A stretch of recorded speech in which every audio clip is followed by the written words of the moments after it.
സംസ്ഥാനത്തെ വൈദ്യുതി ഉപയോഗം വീണ്ടും റെക്കോർഡ് ഭേദിച്ചു. 115.9 ദശലക്ഷം യൂണിറ്റ് വൈദ്യുതിയാണ് ഇന്നലെ ഉപയോഗിച്ചത്. മേഖലാടിസ്ഥാനത്തിൽ വൈദ്യുതി നിയന്ത്രണം തുടങ്ങിയെങ്കിലും ലോഡ് ഷെഡിംഗ് വേണമെന്ന ആവശ്യത്തിൽ ഉറച്ചു തന്നെയാണ് KEC. 2 ദിവസത്തെ ഉപയോഗം വിലയിരുത്തിയ ശേഷം സർക്കാരിന് വീണ്ടും ശുപാർശ നൽകാനാണ് തീരുമാനം. അതേസമയം പ്രാദേശിക നിയന്ത്രണം ഗുണം ചെയ്തെന്ന് വൈദ്യുതി മന്ത്രി K. കൃഷ്ണൻകുട്ടി അവകാശപ്പെട്ടു. ഞങ്ങൾ ഇന്നലെ യോഗം കൂടിയിട്ട് ഒരു നിർദ്ദേശം കൊടുത്തത് രാത്രി 10 മണി മുതൽ 2 മണി വരെ ഉള്ള വ്യവസായങ്ങളുടെ ഒരു ക്രമീകരണം നടത്തണം എന്നാണ്. അതേപോലെ ഇപ്പോൾ AC വയ്ക്കുന്നു. AC വയ്ക്കുമ്പോൾ 22-ലോ 23-ലോ വയ്ക്കുന്നതിന് പകരം 26-ലോ വെച്ചാൽ നമുക്ക് അത്രയും ലാഭം കിട്ടും. അപ്പോൾ സ്വയം ഒരു നിയന്ത്രണം വരുത്തിയാൽ നമുക്ക് ഒരു കുഴപ്പമില്ലാതെ നമുക്ക് മുന്നോട്ട് കൊണ്ടുപോകാൻ സാധിക്കും. ഇതാണ് ചുരുക്കത്തിൽ. 1000 മെഗാവാട്ടേ നമ്മുടെ കയ്യിലുള്ളൂ. ബാക്കിയെല്ലാം പുറത്തുനിന്ന് വരികയാണല്ലോ. 20% നമ്മൾ ഉൽപ്പാദിപ്പിക്കുന്നുള്ളൂ. ബാക്കിയെല്ലാം പുറത്തുനിന്ന് വാങ്ങുകയല്ലേ. അതിലും അവരും ഇപ്പോൾ ടൈറ്റ് വരാൻ തുടങ്ങി. ഇപ്പോൾ ഓപ്പൺ മാർക്കറ്റിൽ പീക്ക് അവറിലൊക്കെ നമ്മൾ 8 രൂപ തൊട്ട് 20 രൂപ വരെയാണ് മേടിക്കുന്നത്. നമ്മളെന്താ തകരാറിച്ച് നമ്മൾ ഉൽപ്പാദന മേഖലയ്ക്ക് നമ്മൾ ശ്രദ്ധിക്കാത്ത കുറേ കാലമായി ശ്രദ്ധിക്കുന്നില്ല. അപ്പം മേടിച്ചിങ്ങനെ പോകുക എന്നുള്ളതാണ്. മെയ് മാസത്തിലും വൈദ്യുതി സർചാർജ് തുടരാനുള്ള തീരുമാനം ഉപഭോക്താക്കൾക്ക് ഇരുട്ടടിയായി.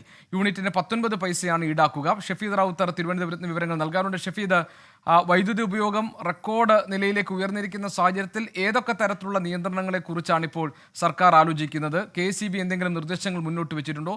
സർചാർജ് ഈടാക്കാൻ, അല്ലെങ്കിൽ 10 പൈസ കൂട്ടാനുള്ള തീരുമാനം, അതിൻ്റെ വിവരങ്ങൾ എന്തൊക്കെയാണ്?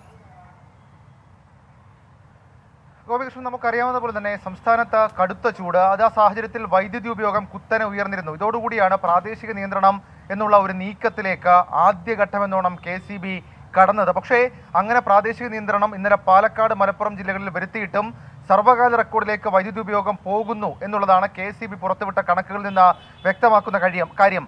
115.9 ദശലക്ഷം യൂണിറ്റ് വൈദ്യുതിയാണ് ഇന്നലെ ഉപയോഗിച്ചത്. അത് KECBയെ സംബന്ധിച്ച് ഞെട്ടലുണ്ടാക്കുന്ന കാര്യമാണെന്നുള്ള കാര്യത്തിൽ തർക്കവുമില്ല. അതേസമയം പീക്ക് സമയത്തെ വൈദ്യുതി ആവശ്യകതയിൽ നേരിയ കുറവുണ്ടായിട്ടുണ്ട്. 5635 മെഗാവാട്ടായിരുന്നു പീക്ക് സമയത്തെ ആവശ്യകത. പുറത്തു നിന്നും എത്തിച്ച വൈദ്യുതിയിലും വർധനമുണ്ടായി. 93 ദശലക്ഷം യൂണിറ്റ് വൈദ്യുതിയാണ് പുറത്തു നിന്ന് എത്തിച്ചത്.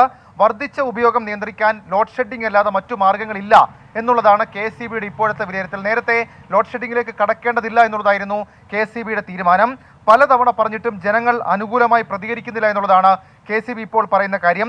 2 ദിവസത്തെ ഉപയോഗം നോക്കി വീണ്ടും ലോഡ് ഷെഡിങ്ങിന് ശുപാർശ നൽകാനാണ് KECB ഇപ്പോൾ തീരുമാനിച്ചിരിക്കുന്ന കാര്യം.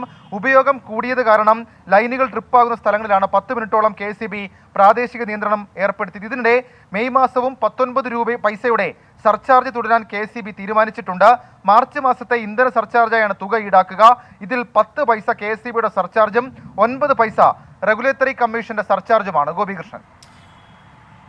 ശരി, ഷഫീദ് റാവുത്തറാണ് വിവരങ്ങൾ നൽകിയത് തിരുവനന്തപുരത്ത് നിന്ന്.